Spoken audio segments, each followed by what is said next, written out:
Fireside Tailes with Wolfgang. Episode 25. Originally broadcast on GWC Productions YouTube channel, CAPS Media Television Channel 6, KPPQ-LP Ventura at 104.1 FM, and on the KPPQ Podcast Network. Greetings and salutations. I'm Hunter Ackerman, here to read some classic literature for you and my beastly feline companion Wolfgang. So Wolfus, what do you want to hear? Brown Penny by William Butler Yeats. I whispered, I am too young, and then I am old enough, wherefore I threw a penny to find out if I might love.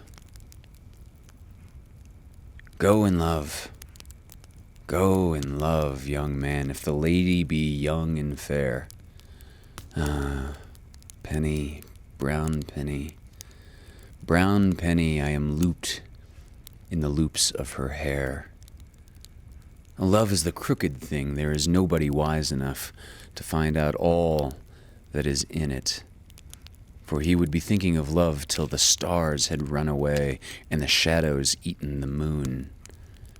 Penny, brown penny, one cannot begin it too soon. William Butler Yeats. He was born in 1865, so whatever the Civil War equivalent of baby boomers were. 1865 to 1939. So yeah, he got to see the Roaring Twenties, but kicked off just after the Great Depression. In any case, Yeats explained in a note. So you should know, Arcadia is not just a town in Southern California. It's not just like a subdivision of Los Angeles. It's a mountainous, landlocked region of Greece. And nowadays, English speakers often use Arcadia to describe a place of rustic innocence, kind of like Walden, which I'm going to give you the last installment of also this evening. Arcadian can mean idyllically pastoral or idyllic. I'm going to get the stutters out now before the poetry starts. Idyllically innocent, simple, or untroubled. As Yeats explained in a note included in the 1908 volume Collected Works in Verse and Prose of William Butler Yeats. His exact quote was, "When I first wrote, I went here and there for my subjects as my reading led me, and preferred to all other countries Arcadia and the India of romance. But presently I convinced myself that I should never go for the scenery of a poem to any country but my own, and I think that I shall hold to that conviction to the end."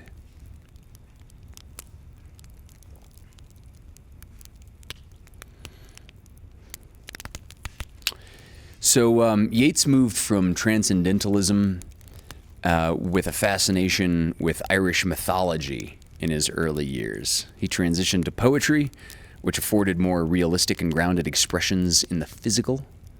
His style is considered to be symbolist, or symbolism. And here's a great quote.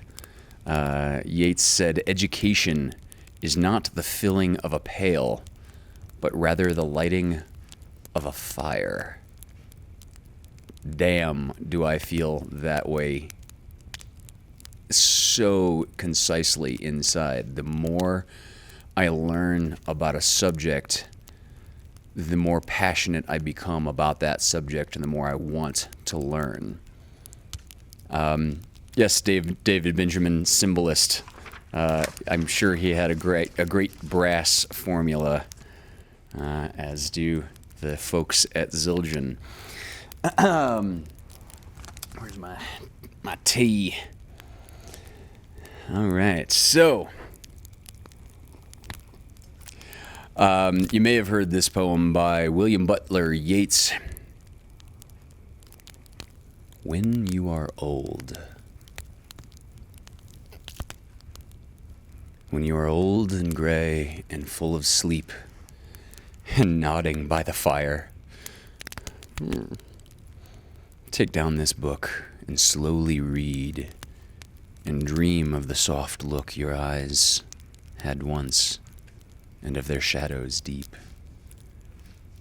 How many loved your moments of glad grace and loved your beauty with love false or true, but one man loved the pilgrim soul in you and loved the sorrows of your changing face.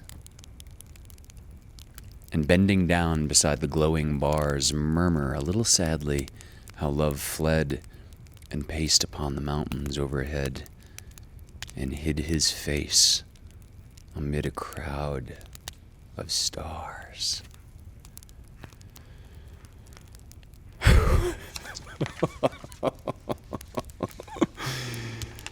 Yeah. See me, hear me. That's see me, hear me. All right. A poem I've read several times on this show, but I can't get this poem out of my head. This is No Man is an Island by Donne. No man is an island entire of itself. Every man is a piece of the continent, a part of the main. If a clod be washed away by the sea, Europe is the less, as well as if a promontory were, as well as if a manor of thy friends or of thine own were. Any man's death diminishes me because I am involved in mankind, and therefore never sinned to know for whom the bell tolls. It tolls for thee.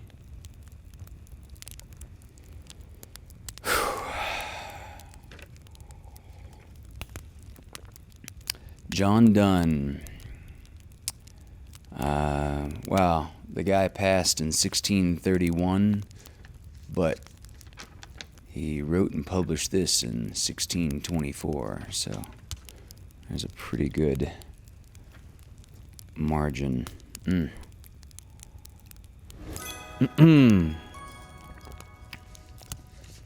This next poem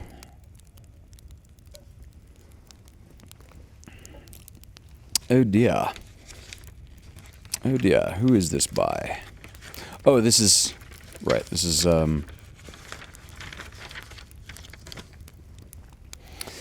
this next poem is by Edna St. Vincent Millay.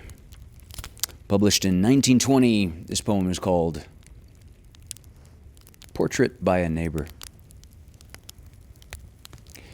Before she has her floor swept or her dishes done, any day you'll find her a sunning in the sun. It's long after midnight, her keys in the lock, and you never see her chimney smoke till past 10 o'clock. She digs in her garden with a shovel and a spoon. She weeds her lazy lettuce by the light of the moon. She walks up the walk like a woman in a dream. She forgets she borrowed butter and pays you back cream. Her lawn looks like a meadow, and if she mows the place, she leaves the clover standing and the Queen Anne's lace.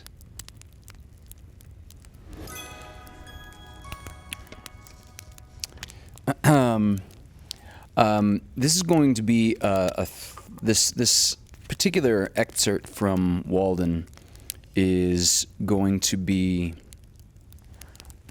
3 parts, and tonight's first 10 pages will be volume 1, if you want to call it that. Woohoo, what's a Walden? Yeah, if Walden was a sitcom, you'd know what it was. That's one of the greatest literary quotes South Park ever produced. Indeed. What's a Walden? A Walden, in this very specific case, is a pond in Massachusetts around which one of the greatest American transcendentalist writers, Henry David Thoreau, lived for quite a bit of time. Early South Park indeed. God, that might have been like late 90s South Park even. So this first 10-page excerpt is called Where I Lived and What I Lived For, from Walden by Henry David Thoreau.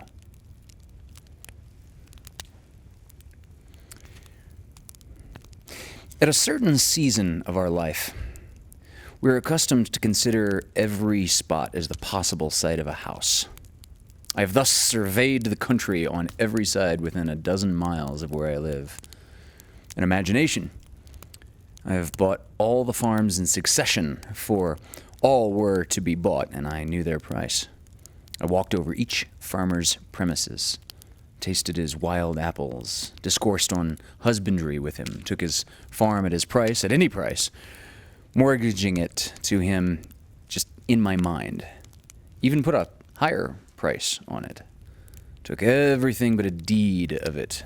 Took his word for his deed, for I dearly love to talk. Cultivated it, and him too, to some extent, I trust, and withdrew when I had enjoyed it long enough, leaving him to carry it on. This experience entitled me to be regarded as a sort of real estate broker by my friends. Wherever I sat, there I might live, and the landscape radiated from me accordingly. What is a house but a seat? Better, if a country seat. I discovered many a site for a house not likely to be soon improved, which some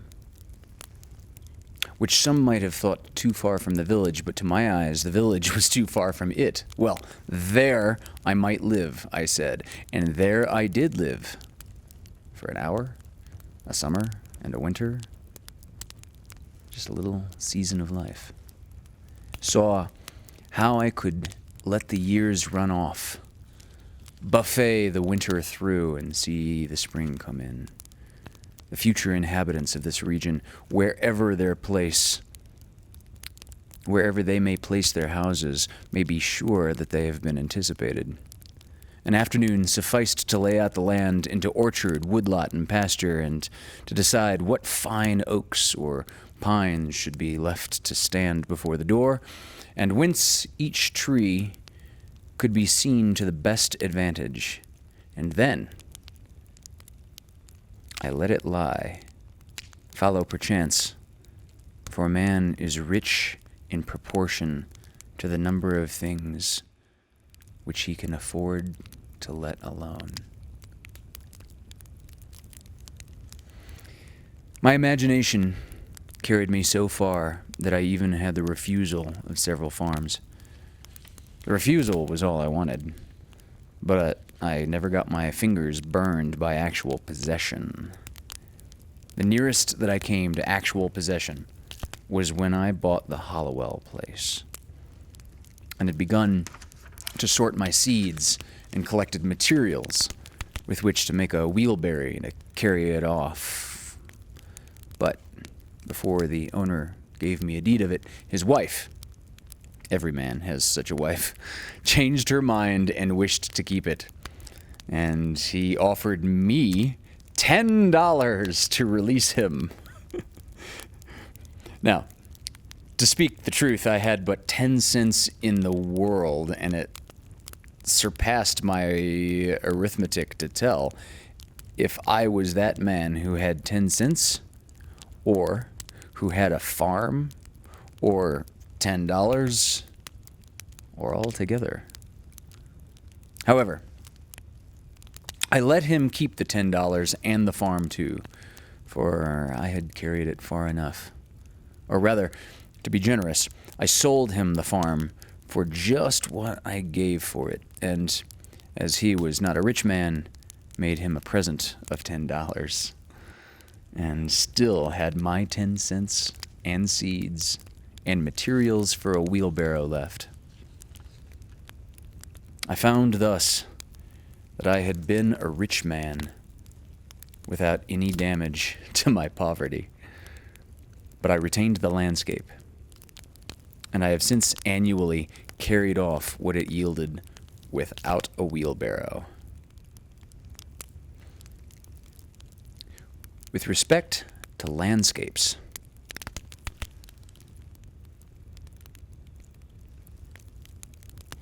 I am monarch of all I survey. My right there is none to dispute. Now, of course, we associate that with The Lion King, 1994, but Thoreau was actually quoting William Cowper, who was a poet.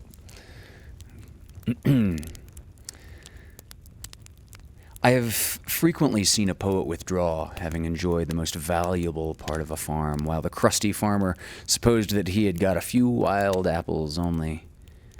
Why, the owner does not know it for many years when a poet has put his farm in rhyme. The most admirable kind of invisible fence has fairly impounded it, milked it, skimmed it, got all the cream, and left the farmer only the skimmed milk. The real attractions of the Hollowell farm, to me, were its complete retirement, being about 2 miles from the village, half a mile from the nearest neighbor, and separated from the highway by a broad field. It's bounding on the river, which the owner said protected it by its fogs from frost in the spring, though that was nothing to me. The gray color and ruinous state of the house and barn, and the dilapidated fences, which put such an interval between me and the last occupant, the hollow and lichen-covered apple trees gnawed by rabbits, showing what kind of neighbors I should have, but, above all, the recollection I had of it from my earliest voyages up the river, when the house was concealed behind a dense grove of red maples.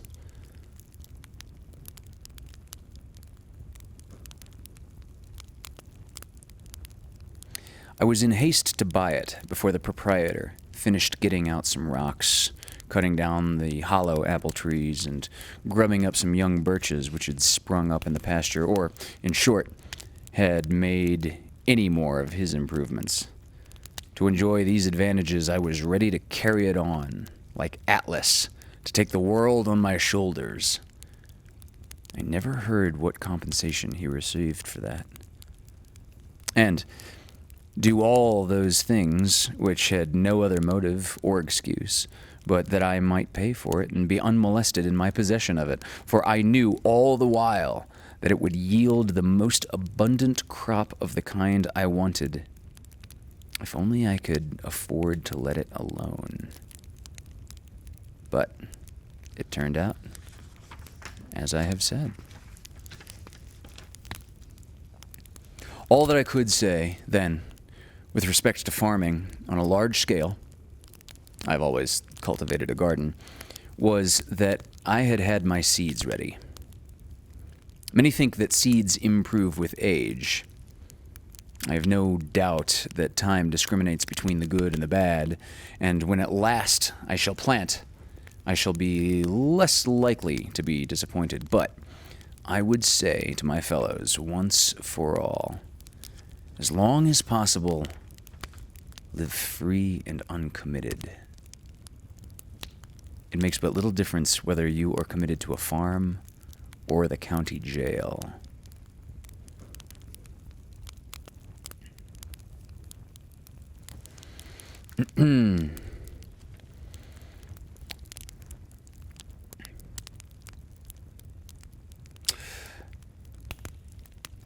Old Cato, whose De Re Rustica is my cultivator, says, and the only translation I have seen makes sheer nonsense of the passage, when you think of getting a farm, turn it thus in your mind, not to buy greedily, nor spare your pains to look at it, and do not think it enough to go round it once.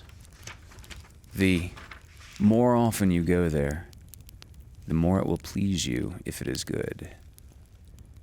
I think I shall not buy greedily, but go round and round it as long as I live, and be buried in it first, that it may please me the more at last. The present was my next experiment of this kind, which I propose to describe more at length, for convenience, putting the experience of 2 years into one. As I have said, I do not propose to write an ode to dejection, but to brag as lustily as a chanticleer in the morning, standing on his roost, if only to wake my neighbors up. I remember earlier in life I actually had that printed on a t-shirt. Where that t-shirt went, I have no idea.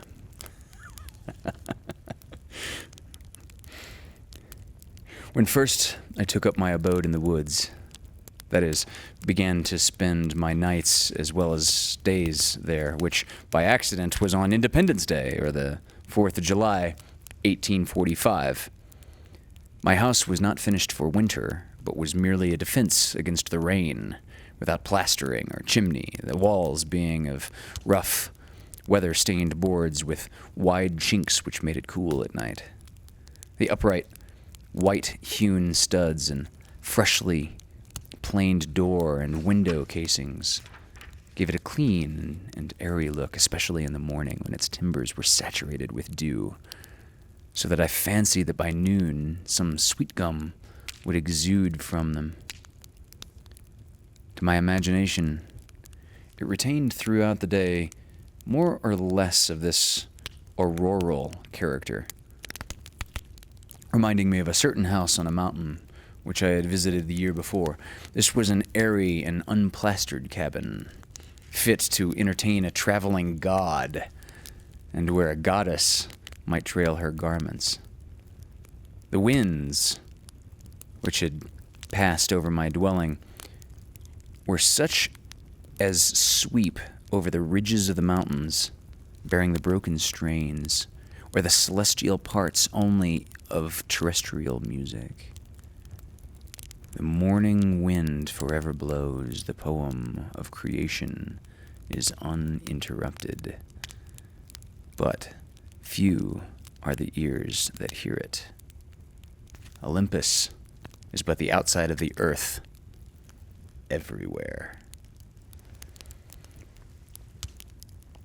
The only house I had been the owner of before, if I except one boat, was a tent, which I used occasionally when making excursions in the summer, and this is still rolled up in my garret. But the boat, after passing from hand to hand, has gone down the stream of time. With this more substantial shelter about me, I had made some progress toward settling in the world. This frame, so slightly clad, was a sort of crystallization around me and reacted on the builder. It was suggestive, somewhat, as a picture in outlines. I did not need to go outdoors to take the air, for the atmosphere within had lost none of its freshness. It was not so much within doors as behind a door where I sat, even in the rainiest weather.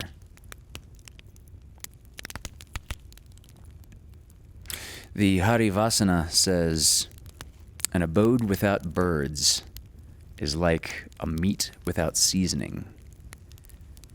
Such was not my abode, for I found myself suddenly neighbor to the birds, not by having imprisoned one, but having caged myself near them.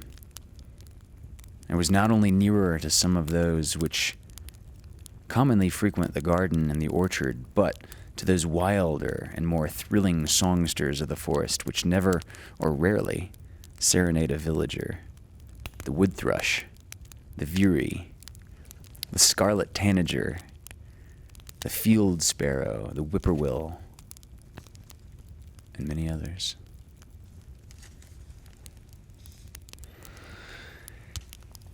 Yeah, so I can certainly relate to that last bit about neighboring the birds, as I'm sure most of you have heard me discuss probably at great length.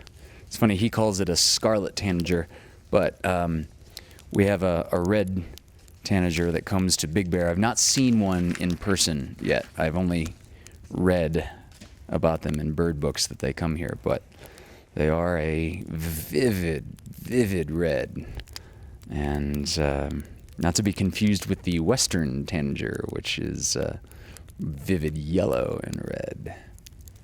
I've been paying really close attention lately, especially to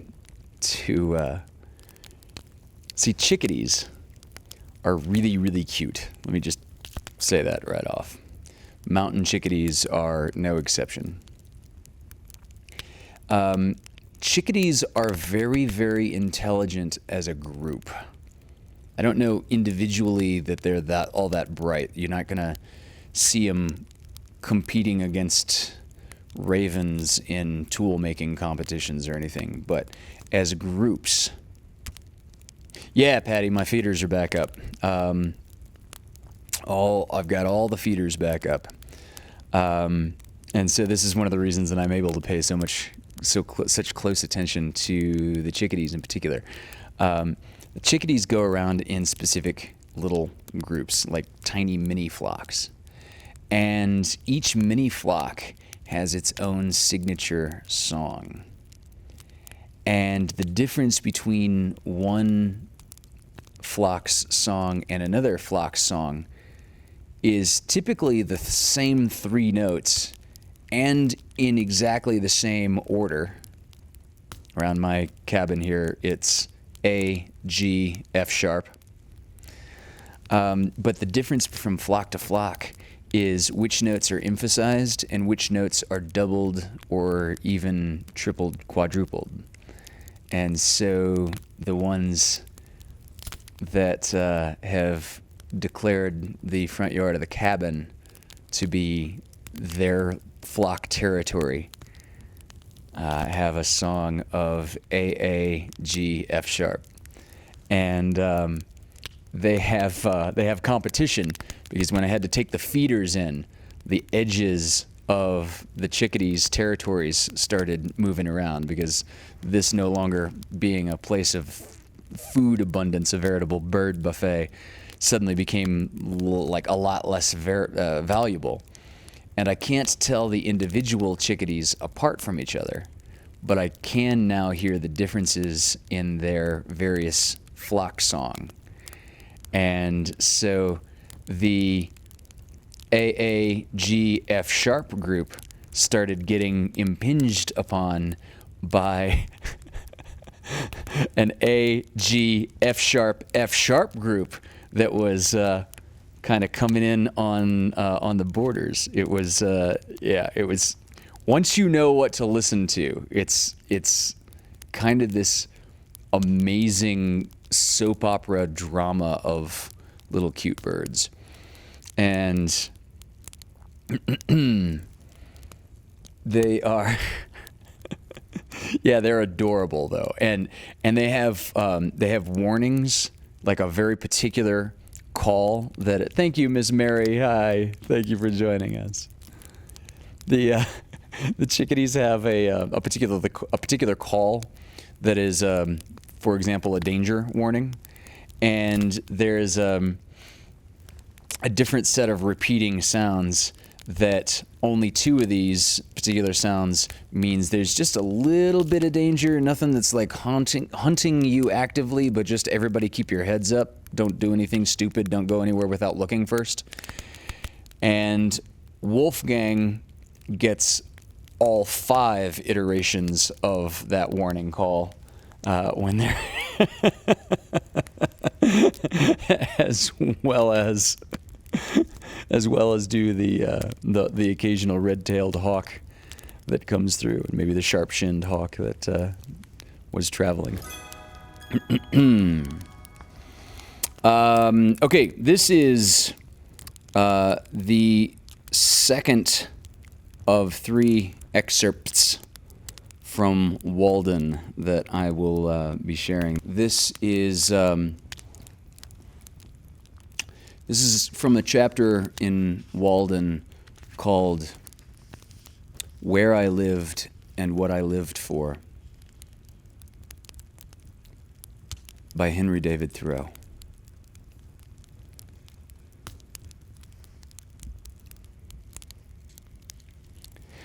I was seated by the shore of a small pond, about 1.5 miles south of the village of Concord and somewhat higher than it, in the midst of an extensive wood between that town and Lincoln, and about 2 miles south of that our only field known to fame, Concord Battleground. But I was so low in the woods that the opposite shore, 1/2 mile off, like the rest covered with wood, was my most distant horizon. For the first week, whenever I looked out on the pond, it impressed me like a tarn high up on the side of a mountain, its bottom far above the surface of other lakes, and as the sun arose, I saw it throwing off its nightly clothing of mist, here and there by degrees. Its soft ripples or its smooth, reflecting surface was revealed, while the mists, like ghosts, were stealthily withdrawing in every direction into the woods, as at the breaking up of some nocturnal conventicle. The very dew seemed to hang upon the trees later into the day than usual, as on the side of the mountains. This small lake was of most value as a neighbor in the intervals of a gentle rainstorm in August, when both air and water being perfectly still but the sky overcast, mid-afternoon had all the serenity of evening, and the wood thrush sang around and was heard from shore to shore. A lake like this is never smoother than at such a time, and the clear portion of the air above it being shallow and darkened by clouds, the water, full of light and reflections, becomes a lower heaven itself so much the more important. From a hilltop nearby, where the wood had been recently cut off, there was a pleasing vista southward across the pond, through a wide indentation in the hills which form the shore there, where their opposite sides, sloping toward each other, suggested a stream flowing out in that direction through a wooded valley, but a stream there was none. That way I looked, between and over the near green hills, to some distant and higher ones in the horizon, tinged with blue. Indeed, by standing on tiptoe, I could catch a glimpse of some of the peaks of the still bluer and more distant mountain ranges in the northwest, those true blue coins from heaven's own mint, and also of some portion of the village. But in other directions, even from this point, I could not see over or beyond the woods which surrounded me. It is well to have some water in your neighborhood to give buoyancy to and float the earth. One value, even of the smallest well, is that when you look into it, you see that earth is not continent, but insular. This is as important as that it keeps butter cool. When I looked across the pond from this peak toward the Sudbury Meadows, all the earth beyond the pond appeared like a thin crust, insulated and floated even by this small sheet of intervening water. And I was reminded that this on which I dwelt was but dry land. Though the view from my door was still more contracted, I did not feel crowded or confined in the least. There was pasture enough for my imagination. The low shrub oak plateau to which the opposite shore arose stretched away toward the prairies of the west and the steppes of Tartary, affording ample room for all the roving families of men. There are none happy in the world but beings who enjoy freely a vast horizon, said Damodara when his herds required new and larger pastures.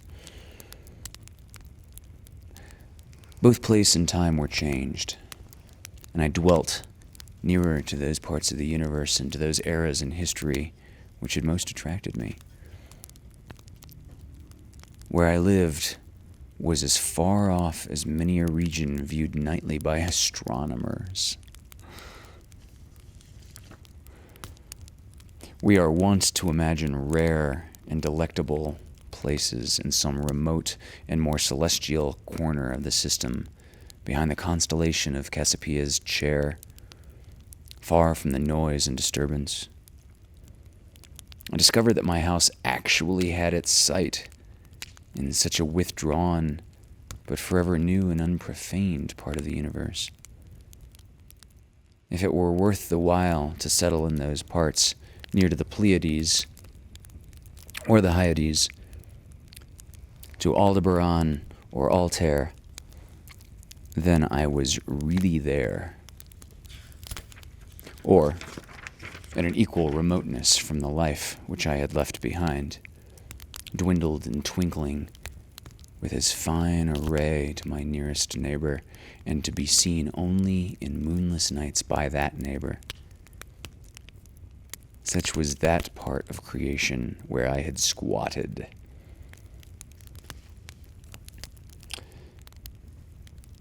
This was a poem inserted right here in the margins. There was a shepherd that did live, and held his thoughts as high as were the mounts whereon his flocks did hourly feed him by. What should we think of the shepherd's life if his flocks always wandered to higher pastures than his thoughts?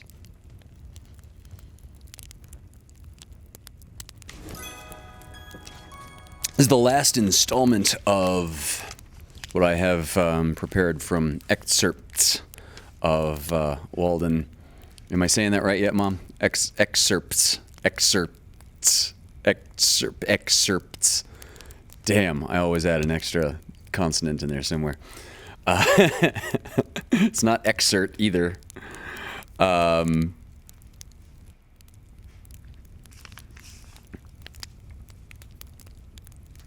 So this is the last bit, the last edit from Henry David Thoreau's Walden, in a chapter called Where I Lived and What I Lived For.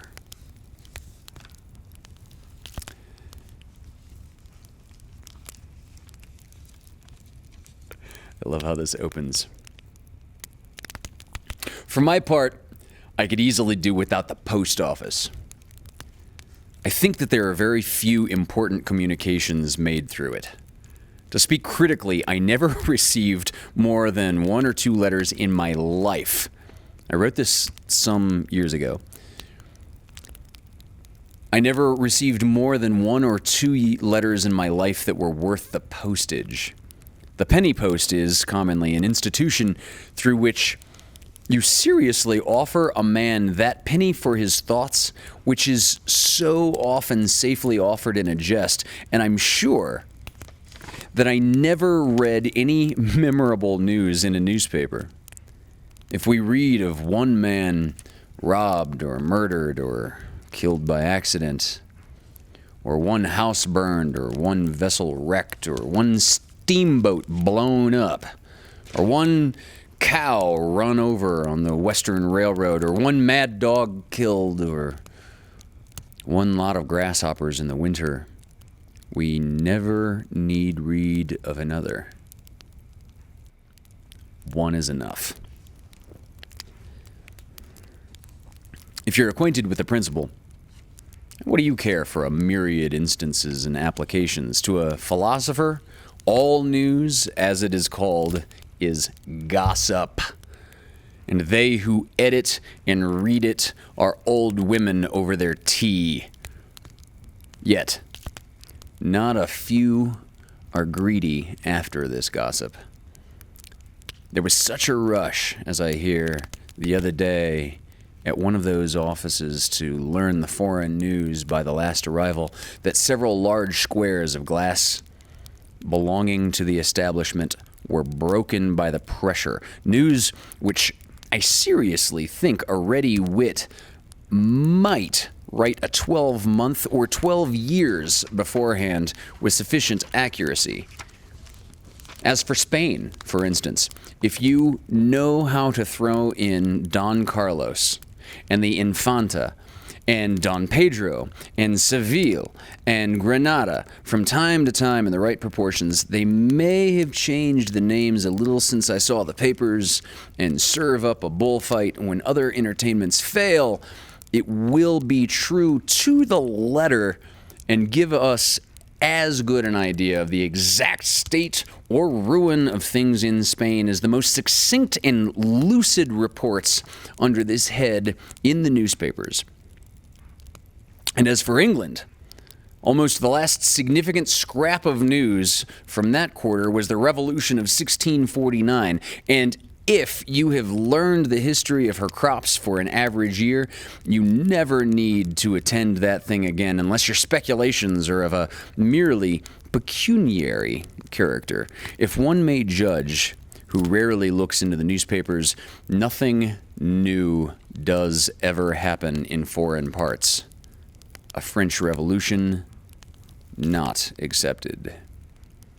Shams and delusions are esteemed for soundest truths, while reality is fabulous.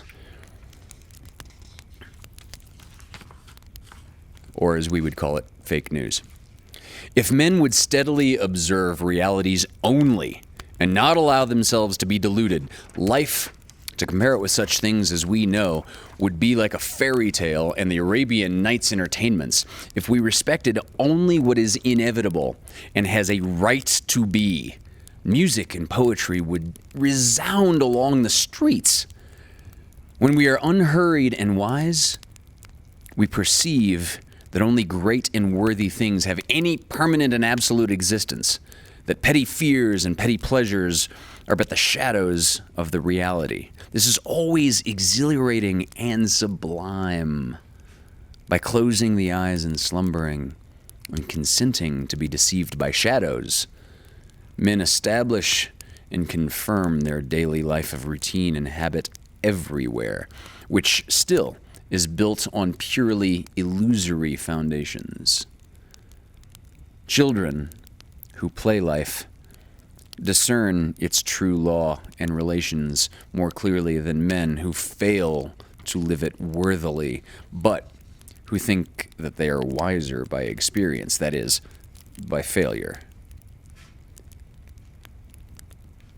I have read in a Hindu book that, quote, there was a king's son who, being expelled in infancy from his native city, was brought up by a forester, and growing up to maturity in that state, imagined himself to belong to the barbarous race with which he lived.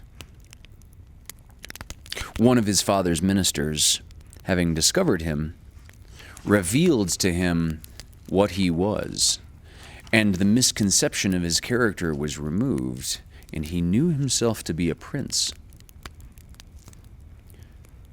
So soul, continues the Hindu philosopher, so soul from the circumstances in which it is placed mistakes its own character until the truth is revealed to it by some holy teacher, and then it knows itself to be Brahman.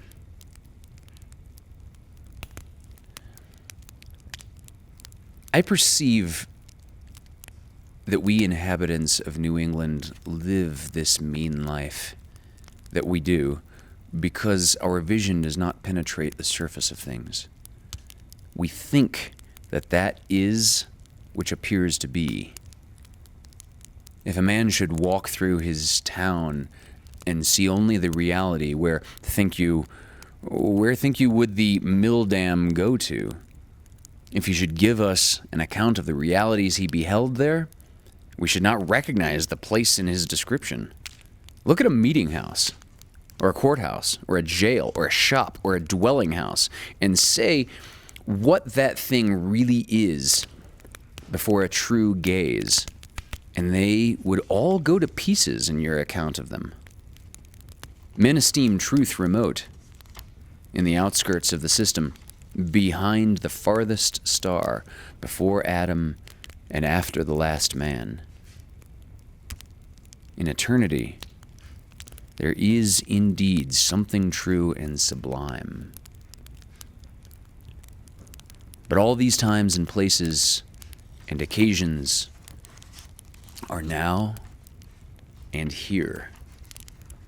God himself culminates in the present moment and will never be more divine in the lapse of all the ages, and we are enabled to apprehend at all what is sublime and noble only by the perpetual instilling and drenching of the reality that surrounds us.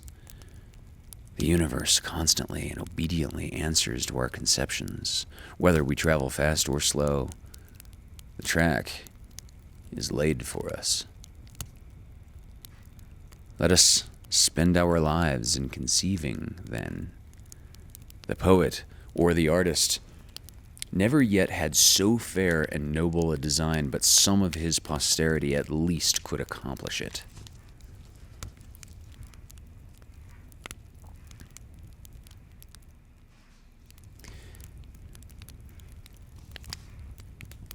This is a really good spot.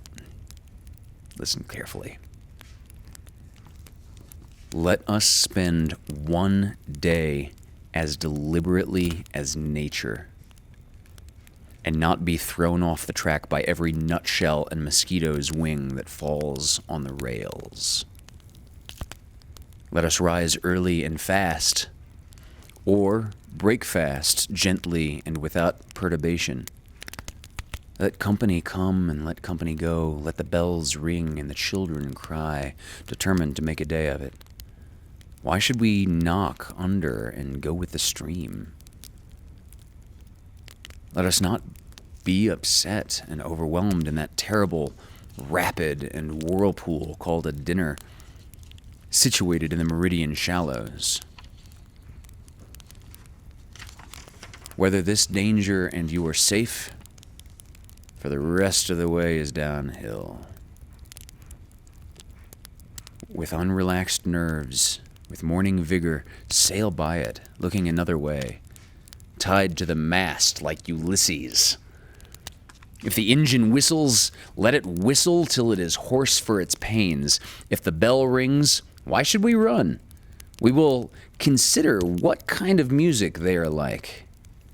Let us settle ourselves and work, and wedge our feet downward through the mud and slush of opinion and prejudice and tradition and delusion and appearance, that alluvion which covers the globe, through Paris and London, through New York and Boston and Concord, through church and state, though poetry and philosophy and religion, till we come to a hard bottom and rocks in place, which we can call reality, and say, this is, and no mistake. And then begin having a point of support below freshest and frost and fire, a place where you might find a wall or a state or set a lamppost safely, or perhaps a gauge, not a nilometer, but a realometer, that future ages might know how deep a freshet of shams and appearances had gathered from time to time. If you stand right, fronting, and face to face to a fact, you will see the sun glimmer on both its surfaces, as if it were a scimitar, and feel its sweet edge dividing you through the heart and marrow. And so you will happily conclude your mortal career. Be it life or death, we crave only reality. If we are really dying, let us hear the rattle in our throats and feel cold in the extremities. If we are alive, let us go about our business. Time is but the stream I go a-fishing in. I drink at it, but while I drink, I see the sandy bottom and detect how shallow it is. Its thin current slides away, but eternity remains. I would drink deeper. Fish in the sky, whose bottom is pebbly with stars. I cannot count one. I have always been regretting that I was not as wise as the day I was born. The intellect is a cleaver. It discerns and rifts its way into the secret of things. I do not wish to be any more busy with my hands than is necessary. My head is hands and feet. I feel all my best faculties concentrated in it. My instinct tells me that my head is an organ for burrowing, as some creatures use their snout and forepaws, and with it, I would mine and burrow my way through these hills. I think that the richest vein is somewhere hereabouts. So, by the divining rod and thin rising vapors I judge, and here I will begin to mine. Thank you for joining us for this episode of Fireside Tales with Wolfgang. To view more of my work, check out my YouTube channel at Hunter's Acoustic Cabin. Directed by Hunter Ackerman. Endorsed by Wolfgang Beastly. Produced by GWC Productions. Originally broadcast on GWC Productions YouTube channel, CAPS Media Television Channel 6, KPPQ LP Ventura at 104.1 FM, and on the KPPQ Podcast Network.